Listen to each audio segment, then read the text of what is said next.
When Grant plugged in his laptop, his inbox landed on screen again. He fumbled the HDMI cable, and the cursor shook like a lie. For a beat, nobody moved. Then the projector sharpened, and subject lines snapped into focus. Terminate Maya, clear headcount for Tessa. My name looked too clean in corporate font, like a label already printed for a box. I heard chairs creak as people leaned forward. Phones lifted silent, practiced, hungry. Under the subject line, a budget note sat like a bruise. It wasn't even trying to hide. Move $6,200 from $7,712 to Lane Recruitment. $7,712 was a cost bucket I knew by heart. Client entertainment, meals, relationship building. I'd spent the last year teaching managers not to abuse it, and now my termination was sitting inside it like an expense. Grant tried to laugh, like the room was overreacting. The mic caught his breath hitch anyway. I watched his eyes dart, calculating distance to the ESC key. Not remorse, just damage control. Then I saw the CC line. A single name made my mouth go dry. Nadine Brooks. HR didn't accidentally get copied on messages like that. HR got copied when someone wanted a paper shield. My phone buzzed with a calendar reminder I hadn't canceled. Rent autopay ureksen. Kolmekumenta. I checked the time in the screen corner, then checked it again, like it would change the math. The elevator mirror flashed in my head from minutes ago. My own face rehearsing, "I'm fine" before the hit landed. Across the room, Tessa Lane stood by the wall. She didn't look surprised. She looked placed, like a chair already set at a table. Grant leaned toward the mic, jaw tight enough to grind. His smile came back smaller, sharper. "Clear her desk before lunch," he said. The room went still in that specific way people get still. When they're deciding if they're watching a tragedy or a show. I didn't move toward the door. I didn't move toward him. I just stared at that subject line and felt something click. Not courage, something colder. Because if Grant was sloppy enough to display this, he'd been sloppy somewhere else too. And sloppiness leaves trails. Timestamps. Replies. Attachments. Cost codes. Behind the glass wall, Nadine opened the HR suite door. A red-tabbed folder was in her hand, angled toward my name. Nadine raised 2 fingers and silently pointed at me. Nadine didn't raise her voice. She didn't have to. 2 fingers pointed at me, then curled once, come here, like I was a kid in trouble, not a compliance analyst with 3 clean audits and a binder of policies memorized. Grant didn't look at me anymore. He looked at the room, owning it. "We'll take a quick break," he said, like this was a technical pause, not my life being boxed. I stepped away from the podium with my hands empty and my face neutral. That was my oldest trick. Never give people an expression they can quote. Kira brushed my elbow as I passed. "I got a picture," she whispered, barely moving her lips, "of the subject line." I kept walking like I hadn't heard her. In this building, reactions traveled faster than elevators. The HR suite door opened before I reached it, glass swinging wide like it wanted witnesses. Nadine stood to the side, red folder tab in her hand, the kind you pull when you want a file to look urgent. A security guard I didn't recognize stood behind her. Not Dallas police, not anything dramatic, just a company uniform and a posture that said, "You don't decide the rules today." "Come in, Maya," Nadine said. Her tone was gentle. Her eyes weren't. Inside, the room was bright enough to feel sterile. 1 round table, 2 chairs. A 3rd chair positioned slightly back, like it was for someone who wasn't supposed to be there but would be anyway. Grant followed us in. So did the guard. The door clicked shut behind me, and through the glass I could still see the all-hands crowd shifting, pretending not to watch while watching anyway. The room already had a new story about me. Nadine placed the red-tabbed folder on the table but didn't open it yet. She set my severance packet beside it, like she was pairing wine with dinner. "I'm going to read a statement," she said. "This is standard." Standard. That word was a shield. Grant sat back in his chair and crossed his ankle over his knee. Calm. Comfortable. Like the email on the projector hadn't happened, like the subject line wasn't still burned into 40 retinas. I checked the time on my phone before I sat. 9:06. Then I checked it again. 9:06. Rent autopay hit at 9. 30. My health insurance premium drafted tomorrow. I didn't need a dramatic clock. I needed a calendar. Nadine began. Effective today, your employment is being terminated. The decision is based on performance, Grant said, cutting in smooth as glass. Nadine's eyes flicked to him, then back to me. Concerns regarding compliance practices and internal controls. There it was, the moral framing. Not downsizing, not restructure, not even fit. They were building a story where firing me was protecting the company. I let Nadine talk. I let Grant sit. I let the guard breathe behind my shoulder. Because while Nadine read, my phone buzzed once in my pocket, a single vibration, short and precise. Kira. I slid the phone out without lifting it high, thumb moving like muscle memory. Her message was simple. Photo. And beneath it, a grainy image of the projector screen. The subject line was readable. The budget note was readable. The CC line Nadine's name was readable. I didn't respond. I didn't react.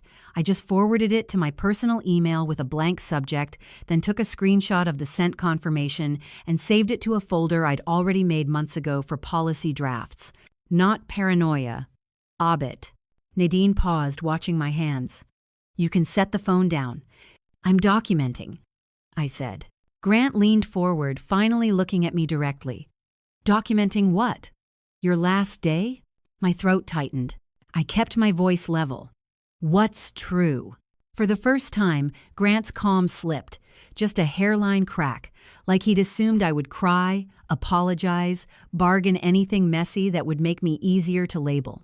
Instead, I made myself boring. Nadine opened the severance packet. Pages slid out. A signature line waited. An NDA page bolded in the middle like a threat dressed as legal language. Sign today, Nadine said, softer now. This includes severance pay. If I decline, I get nothing. I finished for her. Nadine's expression barely moved, but her fingers tapped the red folder tab once, a nervous tick.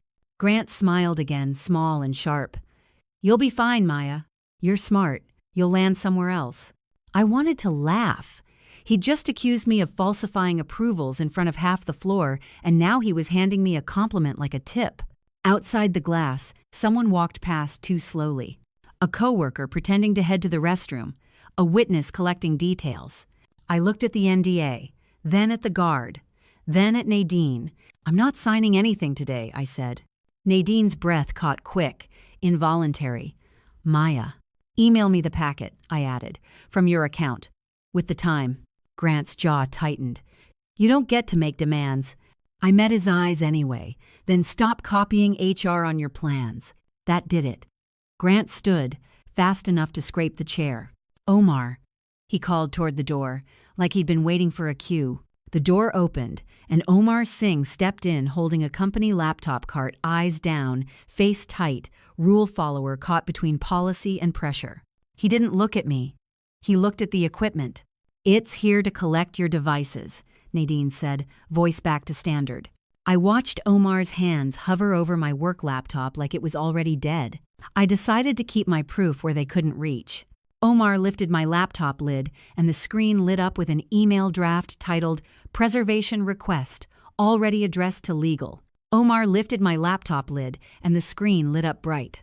An email draft sat there, open, like a hand raised. Subject: Preservation Request. Omar's eyes flicked to mine for the first time. Not friendly, not cruel, just afraid.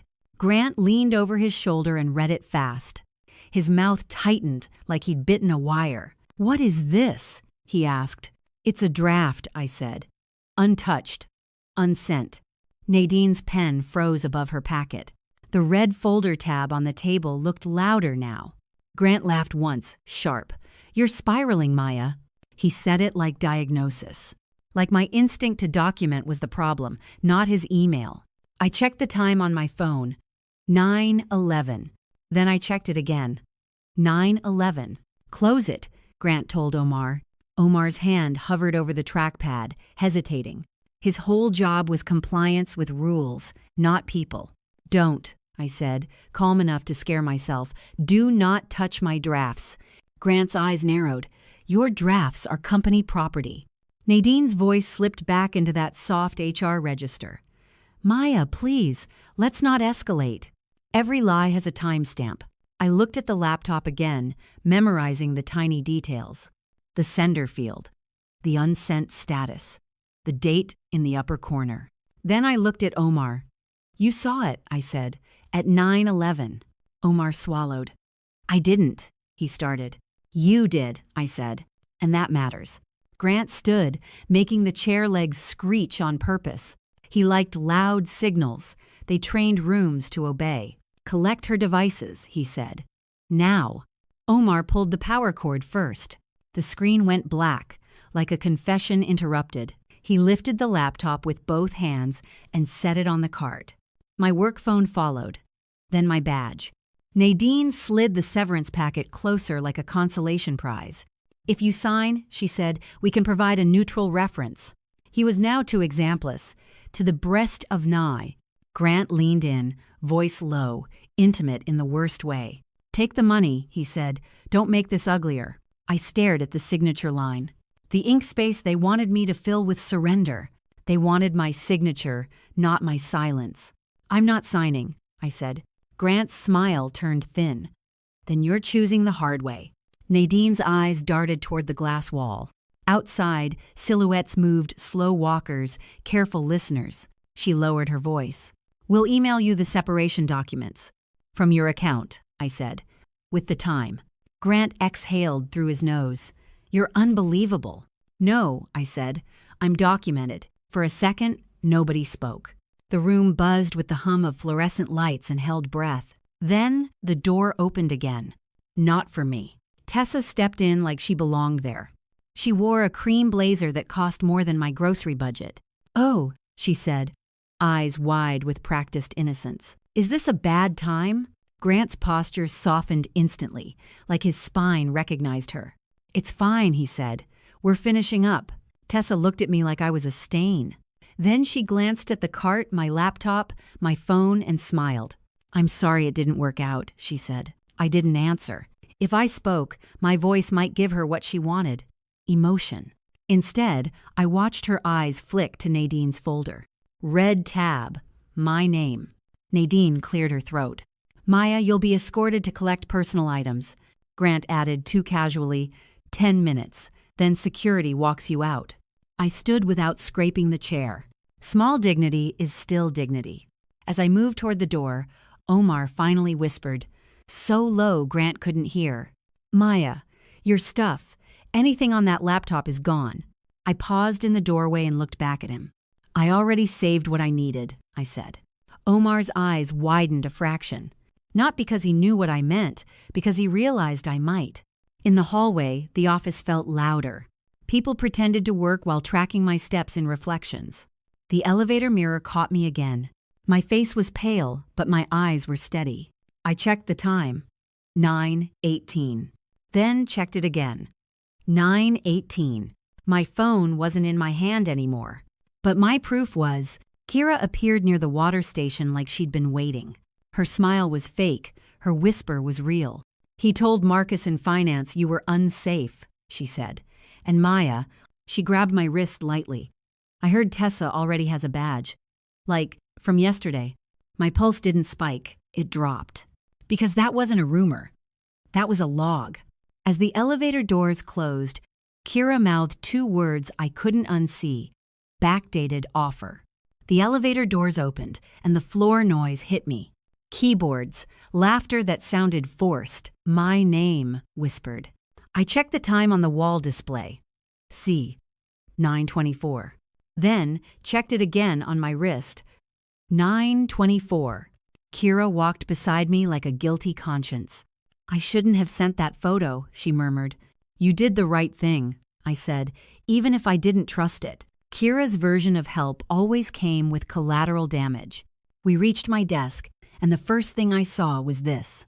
A cardboard box already waiting under my chair. They packed my exit before I agreed to leave. My monitor was locked. My keyboard unplugged. A sticky note sat on the screen like a final instruction. Dick minute. I didn't touch the box. I opened my desk drawer instead. A stapler. A notebook. A pen I hated. Nothing that mattered. Then the overhead speakers chimed, bright and polite. Conference room B. Immediate meeting. Compliance team only. Kira stiffened. That's us. Security appeared in the aisle like a moving shadow. Same guard as HR, same posture, same silent authority. He nodded toward the hallway. This way, ma'am. I wanted to say my name. I didn't. Ma'am was what they called you when you weren't a person. Conference room B had glass walls, too, so everyone could watch without admitting they watched. Inside, Grant stood at the head of the table. Nadine sat beside him with her red-tabbed folder open. Omar was there, near the screen, hands clasped. Two compliance analysts I barely knew sat stiffly, eyes down. Tessa sat in the corner, legs crossed, blazer perfect. She held a company badge between two fingers like a charm. Grant tapped the conference phone speaker. All right, he said. His voice was already in presentation mode. He didn't bother with small talk. He never did, not really. He liked clean narratives, especially when they weren't true. This is a documentation meeting, Nadine added. She looked at me like she was doing me a favor. Grant's eyes swept the room, then pinned me. Say your name for the record. My throat tightened. I forced the words out anyway. Maya Chen. Grant nodded once, like we'd just confirmed an accusation. Then he spoke, loud enough for the glass to carry. Compliance falsified approvals. Maya can't be trusted with client money. The sentence landed like a slap. Worse, like a stamp. I felt the room decide my shape again. Omar didn't look at me. Nadine didn't blink. Tessa smiled faintly. A phone camera rose outside the glass wall. Then another. A third. Low. Near someone's hip. Humiliation doesn't need shouting. It needs witnesses. I breathed in through my nose, slow and controlled. If I cried, they'd call it guilt. If I yelled, they'd call it instability. So I gave them neither. I looked straight at Grant. Say it once more, on record. Silence snapped tight across the room. Even Tessa's smile faltered for half a second. Grant's jaw shifted. We're on record, he said. Good, I replied, then repeat it. It's Mander in Juan Rills. Nadine's pen hovered above the paper like a paused blade. Her eyes flicked to Grant, warning him without words. Grant didn't repeat it. He pivoted. HR has documented performance issues, he said. Nadine slid a packet across the table toward me. Top page, Corrective Action Compliance. My name was typed in bold. The date in the header made my stomach drop. It was dated next week. I didn't have my work phone. I didn't have my laptop. But I still had eyes, and I still had time. I checked the footer. A template line. A revision code. And a timestamp. Last modified, 4/3. April. We were in January. I turned the page and found the incidents. 3 bullet points. Vague. Unverifiable. Convenient. One line claimed I missed a client approval deadline, but the client named was one I'd never worked with. Another line cited a policy section that didn't exist anymore. We'd updated it last quarter. I'd written the update. Nadine watched me read like she was waiting for surrender. Grant watched like he was waiting for me to break. Tessa watched like she was waiting for my chair. Her badge glinted under the fluorescent lights. I didn't sign. I didn't argue. I did something better. Can I have a copy? I asked Nadine. This is internal, Nadine said quickly. So is my reputation, I said, and you just burned it. Grant leaned forward, voice smooth again. Maya, don't do this. I met his eyes. You already did it. Outside the glass, someone walked past slowly, pretending not to listen. A familiar silhouette. Kira. She lifted her phone slightly, like a question. I gave her the smallest nod I could. Nadine snapped the folder shut, red tab flashing like a warning. We're done here, she said. The guard stepped closer to my chair. Not touching me, just shrinking my air. Grant stood, and his smile came back thin, certain. You'll receive the documents by email, he said. I nodded once. From Nadine's account, I said, with the time. Grant's eyes hardened. Nadine's hand tightened on the folder. As I turned to leave, Nadine's printer whirred and spit out my performance history, stamped exceeds expectations across last quarter. The printer behind Nadine chirped again, bright and proud. A sheet slid out and landed face up on the tray. Exceeds expectations. Last quarter. My name. My manager's digital signature. A clean, boring truth stamped in corporate ink. Grant saw it too, and his nostrils flared once. Nadine moved first, fast, reaching for the page. I slid my hand under it before she could. That's mine. It's an internal document, she said. So is the accusation you just made, I replied. My voice stayed level, even when my hands shook. Paper doesn't panic. People do. I lifted my phone at waist level and took a photo. Then another close on the date and the rating. Nadine's eyes sharpened. Put that away. Personal phone, I said. Personal defense. Grant stepped toward me, and the guard shifted with him. This meeting is over, Grant said. Escort her. I folded the printout once, cleanly, and slipped it into my notebook. Not dramatic, just deliberate. In the hallway, the glass walls turned me into a display. People typed while watching their screens reflect my walk. Kira appeared by the copy room, pretending to refill paper. Her eyes darted to my notebook. You got it? She whispered. I didn't answer. I just nodded once. The guard took me back to my desk. My badge no longer opened anything. The gate beeped angry. I checked the time on my phone. 9:31. Then checked it again. 9:31. Rent autopay, right on schedule. My bank notification hit like a tiny punch. At my desk, the cardboard box waited like a joke. I picked up small things first, mug, sweater, a plant I'd killed anyway. Then I opened the bottom drawer, where I kept old audit notes. Not company secrets, my own reminders, patterns I didn't trust. A folded printout sat there. A general ledger slice I'd printed weeks ago. I'd circled one number with a yellow highlighter, 7,712, client entertainment. A cost code that always attracted sloppy hands. Next to it was a memo line I hadn't recognized then, lane recruitment. I felt my jaw tighten. Behind me, I heard heels, not rushed, not hesitant. Tessa. She stopped at the edge of my cubicle like she was touring. I just wanted to say, no hard feelings, she said. Her voice was sweet in the way marketing emails are sweet. Her badge clipped to her blazer caught the light. I looked at it without looking at her. The badge had a printed number, crisp and official. I didn't know you had one already, I said. Tessa smiled wider. They move fast when they want to. Then she added softer, Grant said you'd understand. That was the line. The one meant to reframe cruelty as inevitability. I kept packing. Tell Grant I understand timestamps, I said. Tessa blinked, like she wasn't sure if I'd insulted her. She walked away, heels fading into the office noise. The guard didn't move, but his eyes tracked her, then me. Omar appeared at the end of my row, pretending to check a wall jack. His face looked tight, like he'd swallowed a rule book whole. I lowered my voice. Omar, one question. He didn't answer, but he didn't leave. Does her badge number exist in the system before today? I asked.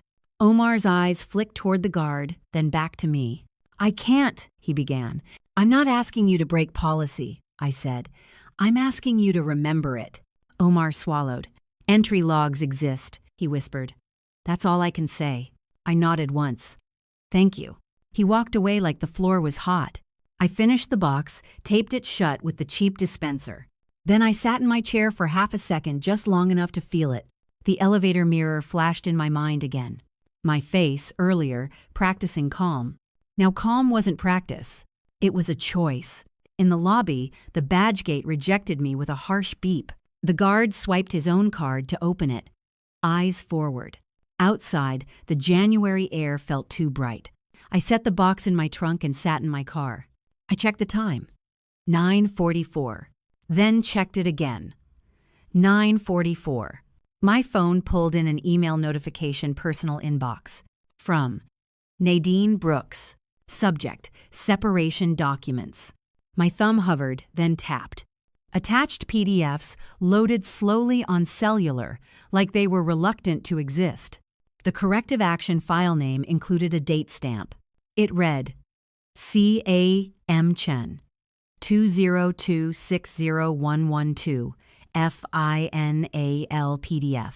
Final, I murmured, alone in my car. Created today. Final today. Weaponized today. I opened the PDF properties and felt my stomach go cold. Created 9:19 a.m. Last modified 9:22 a.m. That was during the meeting, during the accusation, during the glass-walled show. They wrote my history while I watched. I didn't cry. I didn't scream. I did the only thing that ever worked in my job. I saved it. Then I forwarded it to an employment attorney whose name I found weeks ago and never thought I'd need. As the email sent, one more attachment finished loading an expense summary with a vendor line that simply read, Lane Consulting. The attachment finished loading on my phone. A plain PDF titled, Like It Wanted to Be Ignored. Expense Summary Q1. PDF. I zoomed in until the words got ugly. There it was, sitting inside 7,712 like a parasite. Lane Consulting. Amount, $1,842. Description, recruiting support. I stared at the vendor line until my eyes burned. Then I checked the timestamp on the email again. Sent 9:43. I checked it twice, because I always did. Sloppiness leaves fingerprints. My car felt too small for the moment. I set the phone on my steering wheel, breathing slow. Lane Consulting wasn't on our approved vendor list. I knew the list.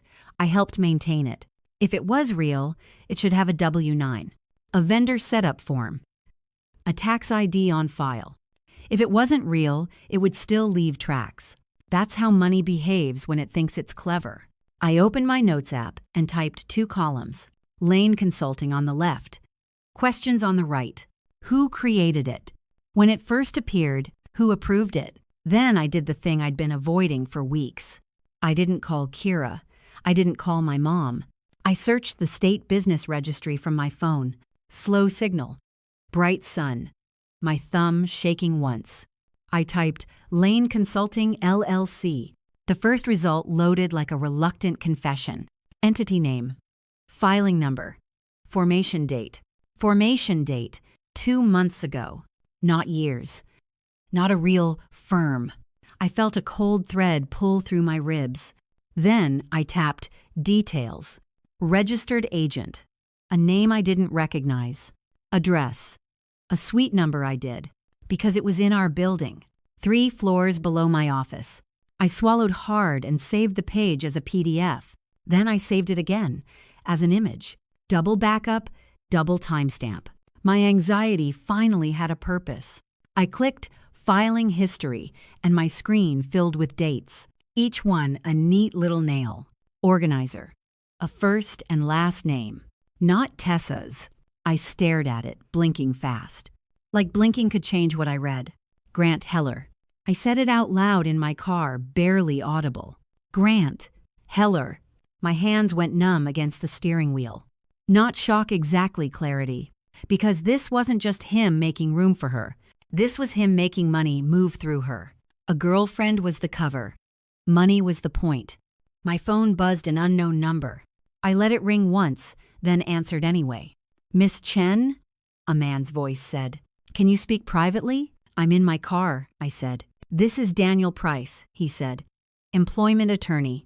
You emailed my office 5 minutes ago. 5 minutes. He moved fast.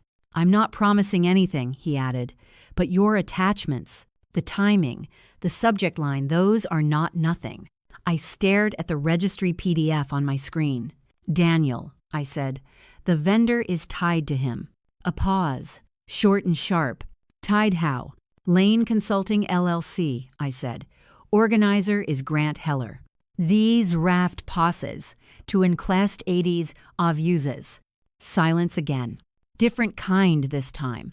Then he exhaled, like he'd been holding breath. "Okay," he said, "now we do this clean." My people-pleaser reflex flared, apologize, soften, minimize. I crushed it before it could speak. "What do I do?" I asked. "You stop talking to anyone at the company," he said. "No HR, no coworkers, no just clearing things up." I glanced at the office building across the street. Glass and sunlight, and people who thought I was guilty. Daniel continued, "Steady, we send a litigation hold. We demand preservation of emails, good luck entries, access logs. Access logs. Tessa's badge."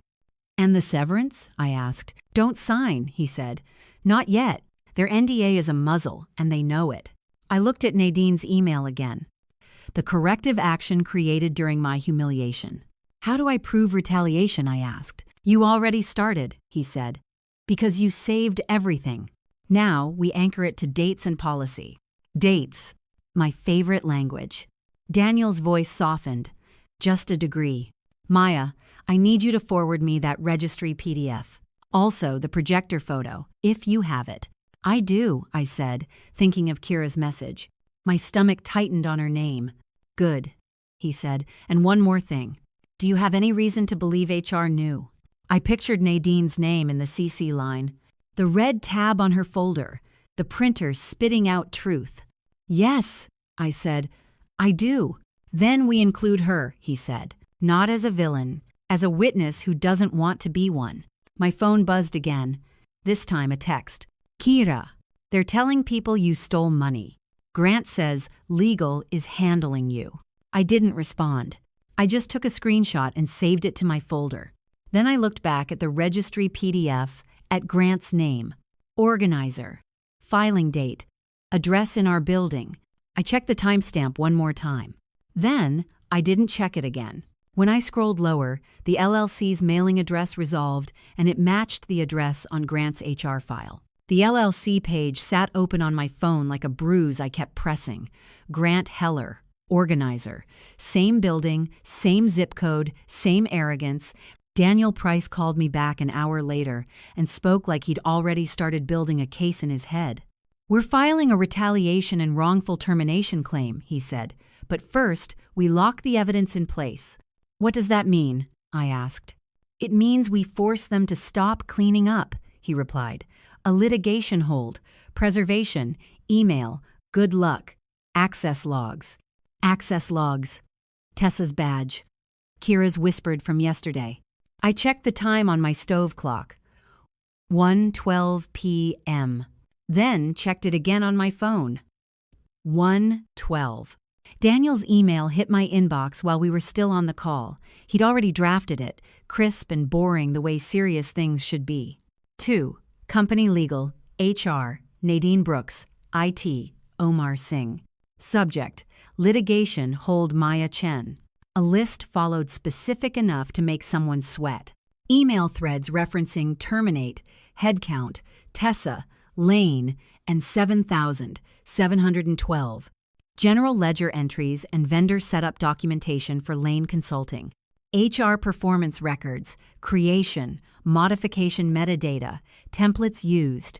Badge, access logs for the 14th floor and HR suite, December-January. Meeting invites, cancellations, and recordings for my termination events. Daniel's voice stayed even. "If anything gets deleted after receipt, we have leverage." End quote. "Grant will panic," I said before I could stop myself. "Good," Daniel replied.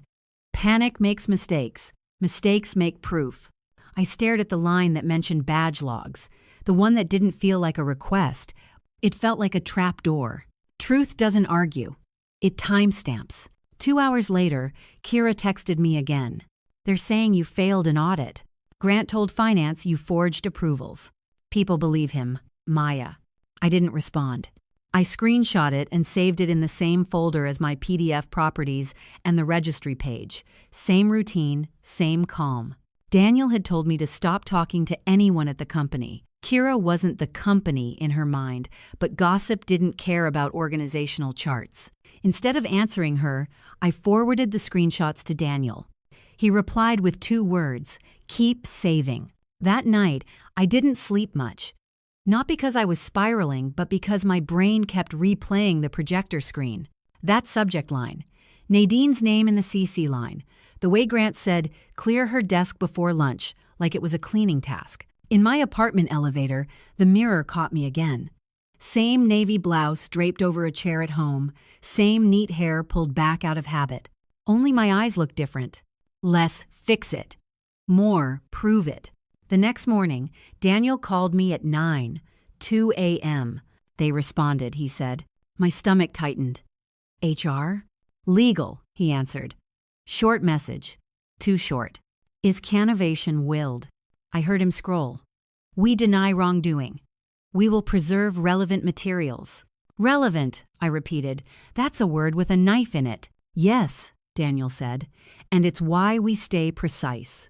Then his tone changed subtle, but I caught it. A pivot into something sharper. And Maya, he said, we got badge logs. My grip tightened on the phone. From who? From IT, Daniel replied. Omar signed the export. I went still. I pictured Omar's face in that HR room, eyes down, hands hovering like he was afraid of touching the wrong thing. He gave them to you? I asked. He gave them to legal, Daniel said, as he should. Legal forwarded them to me under the preservation request. That's the clean way. Clean. Like justice could be a procedure. Daniel continued. Grant tried to block the scope. He claimed access logs were unrelated to separation. To Christen Forders that 8 peer of the 7. I didn't laugh, but I felt something cold and satisfied settle into place. Grant always underestimated systems. He thought people were the only witnesses. Daniel, I said, read it. I'm going to share the relevant lines, he replied. Listen carefully. I heard a mouse click, then paper shifting, then Daniel's voice, precise. Badge ID, TL44817. He read. Holder, Lane, Tessa. First activated, January 10th. My throat tightened. That was 2 days before your termination meeting, Daniel confirmed. Now the entries. He paused once, like he wanted the dates to land. January 11th, 7:58 a.m. 14th floor gate granted. January 11th, 8:03 a.m. HR suite door granted. I felt my pulse slow. Not fear. Control. She was in HR, I said. Yes, Daniel replied, before her official start date, before any Monday story. I pictured Tessa in that cream blazer, smiling at my box. I pictured her badge between 2 fingers like a charm. I checked the time without thinking. 9:07. Then I didn't check it again. She didn't just replace me, she pre-entered me. Daniel's voice turned firm. This is the part where their narrative breaks, Maya. Performance doesn't require pre-activated access to HR. What happens now? I asked. Now, he said, we force them to explain why she was inside before she existed. I halved a mind. I pressed for itly. Daniel inhaled, then added quietly, and there's one more entry on the log you need to see. There's one more entry, Daniel said, and I heard paper shift. I held my phone tighter. My apartment felt too quiet, like it was waiting. Daniel read it once, slow. January 11th, 8:07 a.m. HR suite granted. That's still before Monday, I said. Yes, he replied, but that's not the one. I heard a mouse click. Then his voice changed, sharper. January 12th, 8:52 a.m. Conference room B granted. My throat tightened. That's the meeting. The documentation meeting, Daniel confirmed, the one where he accused you. I pictured the glass walls, the phones outside, the way Nadine's pen hovered, the way Tessa sat in the corner like furniture. She was in the room, I said, and her badge says she belonged, Daniel replied, before she officially existed. I checked the time on my own screen without thinking, then stopped. The proof had its own clock. Daniel emailed the export while we were still on the call. I opened it, zoomed in, and saved it twice. Once as a PDF, once as a screenshot. Silence is strategy when your proof is dated. My phone buzzed immediately after. Not Daniel, not legal. Kira. Oh my God. It's everywhere. I didn't mean for it to leave Slack. People are tagging you. I didn't respond. I opened social media with my thumb already cold. The clip was there, cropped and sped up, Grant's inbox on the projector. My name in that subject line, the little moment of stillness before the room moved. Somebody had added captions like it was entertainment, compliance fraud, employee exposed live. My stomach turned, not from fear, Jaquam Hoban. The internet didn't care about context. It cared about a villain it could pronounce. Then I found the second clip, the one from conference room B. It was shot through the glass wall, shaky, half-muted. You could hear Grant's voice clearly anyway, because he always spoke like he was certain. Compliance falsified approvals. Maya can't be trusted with client money. My face was visible for half a second. Neutral, still, like a person trying not to drown. Comments piled under it. She looks guilty. Finance firms always do this. Hope she gets prosecuted. I saved it. Screenshot, timestamp, visible, then saved the URL, then saved it again. My phone buzzed with a text from an unknown number. Maya Grant here. Stop this. I stared at the screen, my pulse steady. Another message followed. We can offer severance plus neutral reference. Sign the NDA. He didn't say sorry. He didn't say misunderstanding.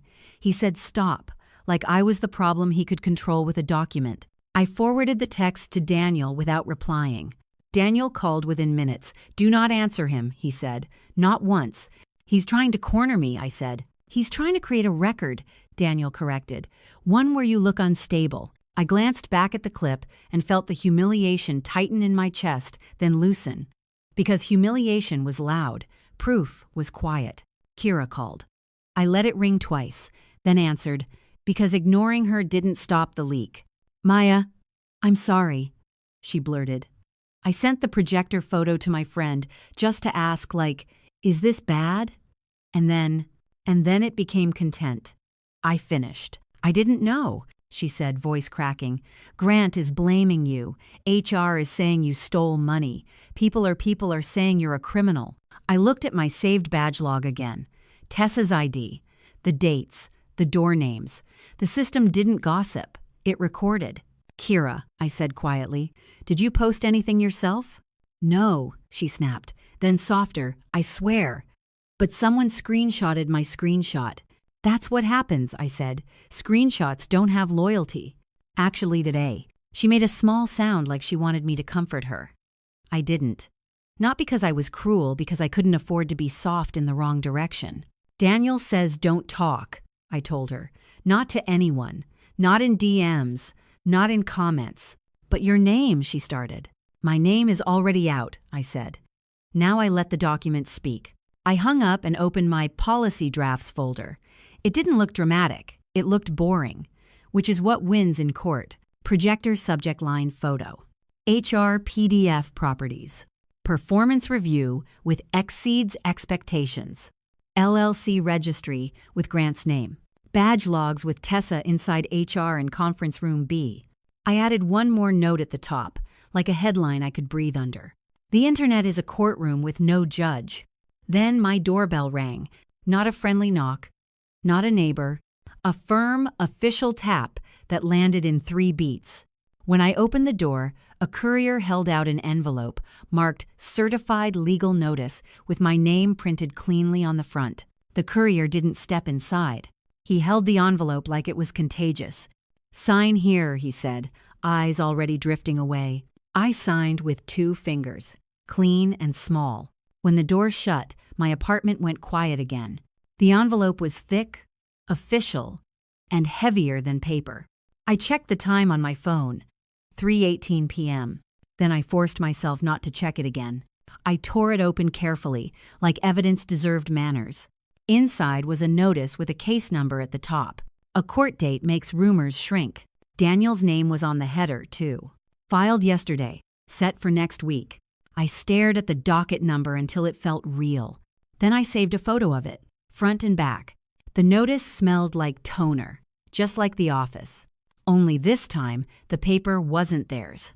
Daniel called 5 minutes later. Got it? He asked. Yes, I said. They set a hearing. They did, he replied.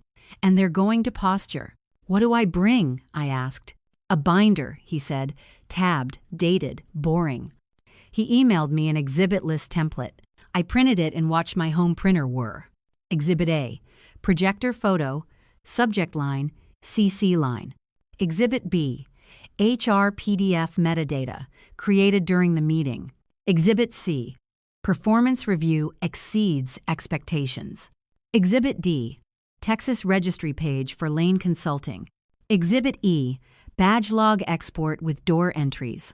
Exhibit F, screenshots of Grant's texts. I slid each page into a sleeve, one by one. Then I labeled red folder tabs like my hands knew. Red tabs used to mean HR had authority over me. Now they meant I could find the truth fast. I checked every timestamp twice out of reflex. Then once more, because court is about precision. By Thursday morning, my binder was thick and ugly. Ugly is good when you're trying to win. The courthouse downtown was cold and bright, all stone. The metal detector beeped at someone else, not me. In the elevator, the mirror caught my face again. Same "I'm fine" expression, but it wasn't a mask. I held the binder against my chest like a shield. The red tabs peeking out looked almost defiant. On the third floor, the hallway was packed with quiet. Lawyers in suits, people with folders, eyes avoiding eyes. A docket board hung near the clerk window. Rows of case numbers, names, and hearing rooms. I found mine and felt my throat tighten. Maya Chen, V. Lone Star Regional Finance, Incorporated. Under it, in smaller text, the hearing type. Retaliation, wrongful termination, expedited. My name looked normal in a public place. Daniel arrived with a calm that felt practiced. He shook my hand like we were starting a job, not a war. "You did great on the binder," he said. "Thanks," I replied, because I didn't trust praise yet. Then I saw them at the far end. Grant Heller, in a navy suit, jaw set. Beside him was a woman with a briefcase. His attorney, hair tight, smile polite in the wrong way. Tessa wasn't there, which told me everything. Grant's eyes met mine, and he looked away first. Not shame calculation again, always calculation. His attorney walked toward us, heels sharp on tile.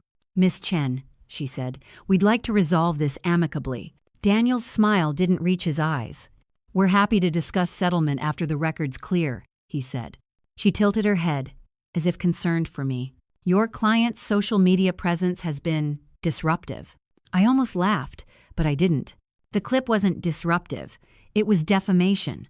Daniel held up one finger, polite and deadly. "Noted," he said.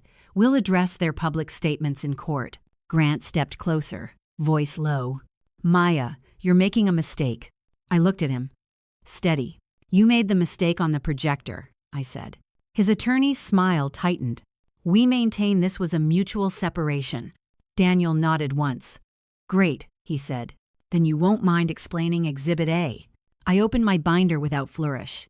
Red tabs, clean labels, dates in bold. The attorney's eyes flicked down, then away. She didn't like boring. Boring is hard to spin. The clerk called a case name nearby, and voices hushed.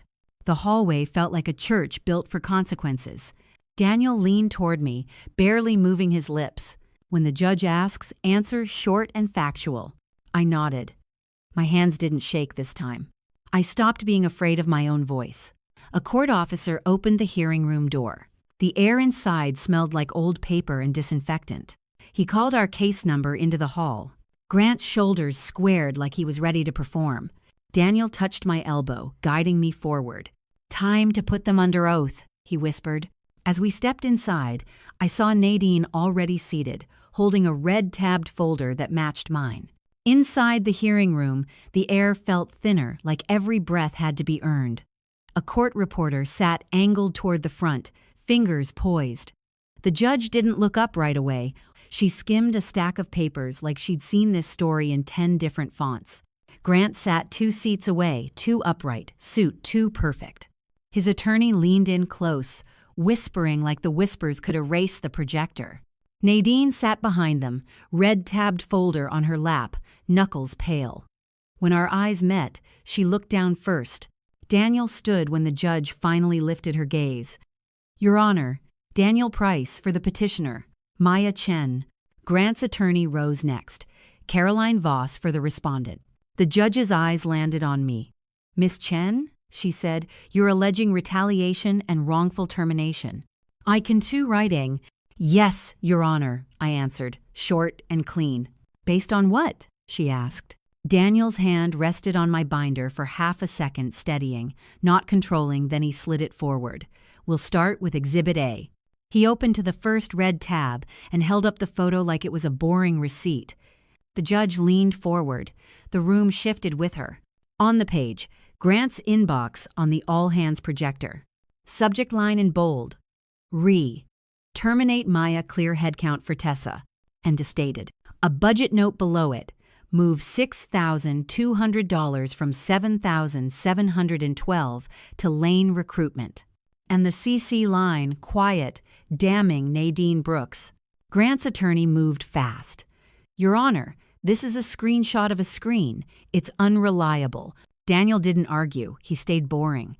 It's supported by metadata and a witness chain, he said, and we have the email thread preserved by litigation hold. The judge's gaze sharpened. Mr. Heller, she said, looking past the attorney, did you author that email? Grant's jaw worked once. Aye, Your Honor. I don't recall the exact phrasing. Daniel didn't pounce. He turned one page.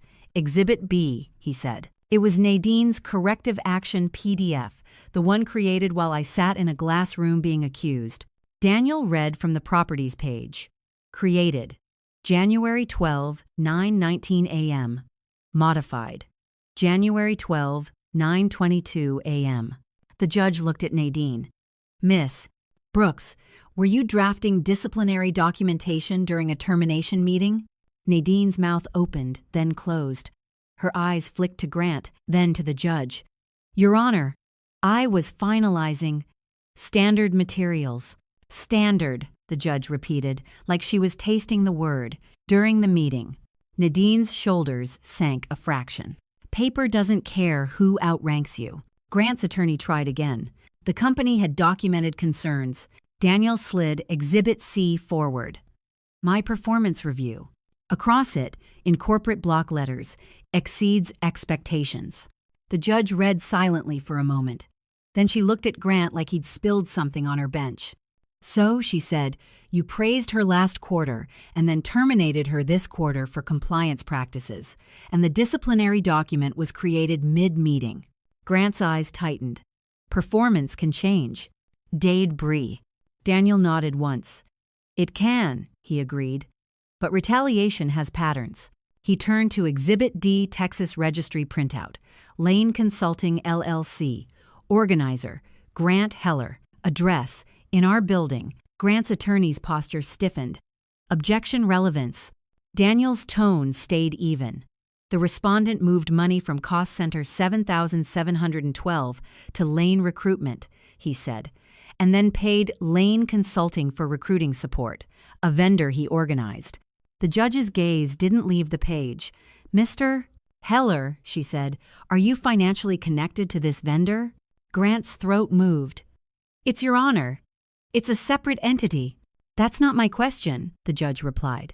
Grant glanced at his attorney. She didn't rescue him fast enough. Yes, he said finally. I formed it.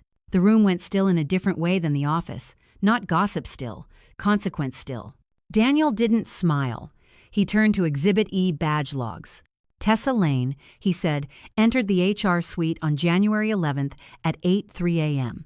She entered Conference Room B on January 12th at 8:52 a.m., the meeting where Miss HR Suite, Chen, was accused. Grant's attorney tried to sound calm. Miss Lane was being onboarded. The judge's eyes lifted. Was she hired at that time? Grant hesitated, then gave a half answer. She had an offer, Daniel asked gently.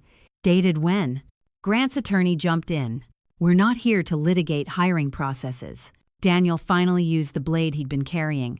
We are here, he said, because Mr. Heller publicly stated my client falsified approvals and couldn't be trusted with client money. My stomach tightened not from shame, but from the memory of that sentence echoing through glass. Daniel looked at the judge. That's defamation. and it was used to justify an immediate termination while paper and access were manipulated. 217 works self. The judge's pen tapped once. Miss Voss, she said to Grant's attorney, your client's statement is specific. It implies criminal conduct. Grant's attorney's smile was gone now. Your Honor, we can address this in settlement. The judge's eyes moved to me. Miss Chen, she said, did you falsify approvals? No, I said. Do you want your job back? She asked. I surprised myself with how clear the answer felt. I want my name back. Then standstill and report in reverence, and does not comment in one stating us. The judge nodded once, like she understood the difference. Then she looked at both attorneys. I'm ordering preservation in full scope, she said, voice flat. And I strongly encourage immediate settlement discussions. If this proceeds, the record will not be kind. Grant's face went tight, then pale. Nadine's red-tabbed folder slipped slightly in her lap, like her grip finally failed. A courtroom turns rumors into paperwork. In the hallway outside, Grant's attorney stepped close and said, we'll offer back pay if she signs the NDA today. In the hallway, Grant's attorney stepped close and said, we'll offer back pay if she signs the NDA today. The courthouse air felt colder than the hearing room. People walked past us with folders pressed to their chests, pretending not to listen while listening anyway. Grant stood a few feet behind his attorney, jaw locked, eyes fixed somewhere over my shoulder like he couldn't look at the person he tried to erase. Daniel didn't answer right away. He turned slightly so his body blocked me from Grant's line of sight, quiet protection, not drama. Put it in writing, Daniel said. The attorney's smile twitched. Of course. We can draft. Now, Daniel said, not later. End quote. Grant's attorney opened her laptop on a narrow window ledge, like she'd done this 100 times. Fingers moved fast. She spoke while typing, like narration could control reality. Back pay, she said, neutral reference, mutual non-disparagement, confidentiality. I watched the words appear on her screen in reflected light, like the courthouse itself was filming. I checked the time on the docket board without thinking, then stopped myself. The facts didn't need my habits. They already had clocks. Grant finally stepped forward. Maya? He said, low. Take the deal. I looked at him. Really looked. He didn't look sorry. He looked tired, like the world had inconvenienced him by requiring proof. You accused me of a crime in front of people, I said. That's not what I meant, he snapped, then softened instantly when he realized he'd been recorded in his own tone. We can fix this. Daniel's voice stayed flat. You fix it with a correction, he said. Grant's attorney kept typing. We can include language that neither party admits wrongdoing. Daniel nodded, like he'd been expecting that dodge. Fine, he said, but the company will issue a written retraction, specific, company-wide. The attorney paused. That's unusual. It's necessary, Daniel replied. Because the harm was public. Their NDA wasn't about privacy. It was about control. Grant's attorney turned the laptop slightly so Daniel could read. If she signs, she said, payment within 10 business days. Daniel leaned in, scanned, then shook his head once. Confidentiality clause is overbroad, he said, and it bars her from cooperating with government inquiries. Remove it. The attorney's eyes narrowed. There will be no government inquiries. Daniel didn't smile. Then it won't matter if it's removed. Grant's breathing changed, small, quick, panic trying not to show itself. I thought of Lane Consulting, of the address, of the cost code, of how he'd tried to put my termination inside a budget line like it was just another expense. Daniel's phone buzzed. He glanced at it, then forwarded something to me. Check your email, he said quietly. A message sat there from Daniel's account, time-stamped and clean. Subject, Settlement Demand Chen, v. LSRF. It was short, sharp, and boring in the way that wins. Immediate written correction clearing miss. Chen of falsified approvals. Non-disparagement mutual, with carve-out for legal proceedings. Back pay plus attorney fees, payable within 7 days. Court-ordered preservation confirmed in writing. No NDA restricting future employment disclosures beyond standard reference terms. Below, Daniel had pasted one sentence like a nail. Any confidentiality provision must not impede lawful reporting or testimony. Things added. I'm still different the ready day. I read it twice, then once more, not because I doubted it, because seeing it in writing made my shoulders loosen. The attorney's face changed when Daniel asked for one more thing. Your client, Daniel said, nodding toward Grant, will not contact Miss Chen directly again. Grant's lips parted. I was trying to resolve. Through counsel, Daniel cut in. From now on, the attorney typed again, faster, and turned the screen back. All right, we'll circulate a revised draft within the hour. This is occasions never minute. He says, Daniel nodded. We'll review. But one point is non-negotiable. He looked at me, and I knew what he was asking without words. I faced the attorney. No NDA, I said. Not the kind you want. Grant's eyes hardened. Then you get nothing. Daniel's voice stayed calm. That's not how this works after a preservation order, he said. Your judge just told you the record won't be kind. A long beat passed. In that beat, Grant's authority drained out of him in public, the way it had once drained out of me. His attorney shut the laptop with a soft click. We'll be in touch, she said, and walked away like she could still control the hallway. Grant didn't move at first. Then he turned, too stiff, and headed toward the elevator. The mirror inside caught him for a second as the doors opened his face tight, his shoulders pulled up like armor. I watched him disappear, and for the first time all week, I didn't feel chased. Daniel touched the red folder tab peeking from my binder. You did the hardest part, he said. You stayed factual. I exhaled, slow. The courthouse smelled like paper and consequences. Somewhere behind us, the docket board kept flashing names, other lives being measured in lines. My phone buzzed once an email notification from an internal address I recognized even from a distance. Sender, Corporate Communications. Subject, Important Company-Wide Update. I opened it and saw my name in the first sentence. The email from Corporate Communications loaded with a familiar font. Clean. Neutral, the kind that pretends it was always true. Subject, Important Company-Wide Update. I read the first sentence once. Then again, slower. Following a review, Lone Star Regional Finance confirms that Maya Chen did not falsify approvals. My throat tightened, then loosened, like my body had been holding that sentence back for days. Then I saw the line Daniel fought for, the one that made their NDA worthless to them. Maya Chen did not approve the lane spend. I stared at it until it stopped looking like letters, until it looked like oxygen. My phone buzzed. Daniel, do you see it? He asked. Yes, I said. Good, he replied. Now don't add anything. Let it stand. I almost laughed. Not because it was funny, because I'd spent my whole career correcting other people's messes, and for once, I didn't have to fix a single word. 2 days later, we met in the courthouse hallway again. Same stone, same cold air, different weight in my chest. Grant wasn't beside me anymore. He was down the corridor with his attorney, smaller than he used to be. Nadine stood near the clerk window, hands empty. No red tab this time. No process voice. A man in a suit, one of those courthouse regulars, asked Grant's attorney, "Was Miss Chen terminated to hire Mr. Heller's girlfriend?" The attorney's smile arrived late and thin. No comment, she said, and kept walking. No comment is what you say when paper speaks. Daniel slid a single-page settlement summary into my hand. Back pay. Fees, retraction, preservation compliance confirmed. No gag clause. No mutual understanding. No soft lies. Read the payment timeline, Daniel said. 7 days. Not 10, not as processing allows. Grant passed us close enough that I caught his cologne. He didn't look at me.